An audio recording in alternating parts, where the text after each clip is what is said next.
Esistono molti lavori il cui scopo è noto a tutti, mentre altri, alla maggior parte delle persone, non sono assolutamente noti.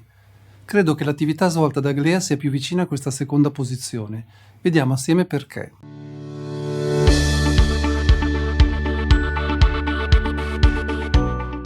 Ciao, sono Andrea ed oggi parliamo del lavoro che facciamo in Aglea. Questo video è infatti dedicato a coloro che vogliono avvicinarsi alla nostra società iniziando a capire cosa facciamo. Iniziamo col definire l'ambito, ovvero la sicurezza informatica.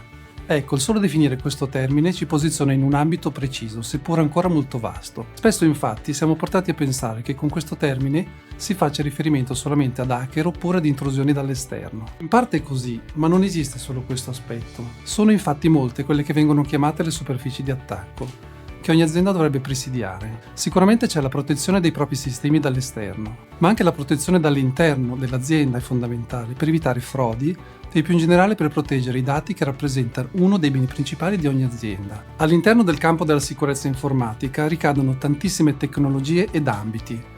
Il nostro è una vera nicchia. Ci occupiamo di sicurezza informatica di un solo prodotto sviluppato dall'azienda SAP.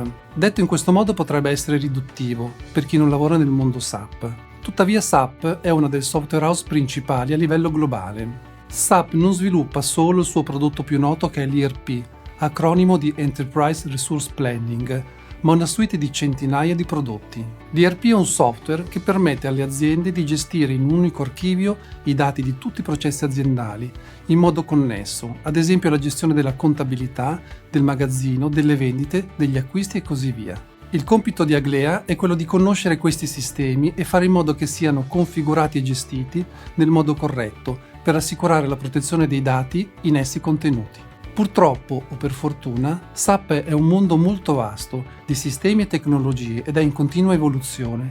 Ma che cosa serve quindi?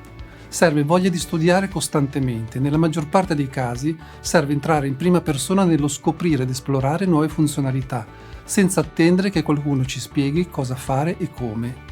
Serve poi tenersi aggiornati, sempre aggiornati, in modo da acquisire le certificazioni di settore che comunque sono pagati dalla società ma poi sono personali. Serve essere disposti a fare trasferte. Ognuno di noi può decidere se lavorare a casa oppure in ufficio, tenendo però conto delle esigenze dei progetti che sta seguendo. Tuttavia può essere necessario lavorare per determinate attività presso le sedi dei clienti all'estero oppure in Italia. Nella maggior parte dei casi poi non serve solo essere bravi, in altre parole conoscere bene un argomento, bisogna sapere creare delle relazioni tra i colleghi e i clienti stessi. Certo, non tutti i progetti sono uguali e si prestano a creare relazione e in alcune condizioni non è assolutamente facile. Nelle società molto grandi è comune lavorare in maniera specifica su una piccola parte del processo. In altre parole, non conosco cosa c'è prima o cosa c'è dopo, ma faccio la mia parte come mi è stato richiesto. Nel nostro caso questo non avviene praticamente mai. Può essere un pro o un contro, io lo considero un vantaggio. Ovvero puoi avere l'occasione di vedere un processo nella sua interezza, comprendendolo per quello che è, dall'inizio alla fine. Poi noi non siamo numeri.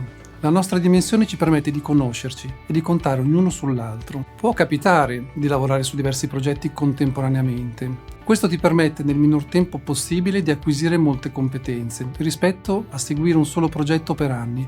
Tuttavia, lo scotto da pagare è una pressione maggiore e un ritmo di lavoro spesso più alto. Sembra duro, ma vi assicuro che ci si diverte molto. Poi non ci sono discriminazioni all'ingresso, ovvero, tenendo conto dei vincoli legali, quindi ambo sessi o categorie protette, anche il percorso di studi e di lavoro non è fondamentale. Sappiamo che chi proviene da studi scientifici potrebbe essere agevolato. Tuttavia, colleghi dalle più disparate estrazioni, anche senza laurea, si sono dimostrati sul campo essere altrettanto pronti. Quello che conta è la volontà di ognuno di noi. Aglea offre sistemi per fare esercitazioni, offre libri, corsi e qualsiasi altro genere di formazione disponibile per chi è realmente interessato. Però non aspettarti di ricevere costantemente un corso di formazione. Ti possiamo indicare la strada, ma il percorso lo devi fare assolutamente tu, singolarmente, con il supporto della società e chiaramente dei colleghi. Su questo aspetto potrebbero esserci comunque fraintendimenti. Il nostro obiettivo è quello di fornire un metodo di lavoro e ci aspettiamo che tu contribuisca poi anche a migliorarlo. Se ti aspetti che ci sia sempre qualcuno a dirti cosa fare, molto probabilmente non sarà così. Il nostro compito è insegnarti, ma renderti comunque autonomo.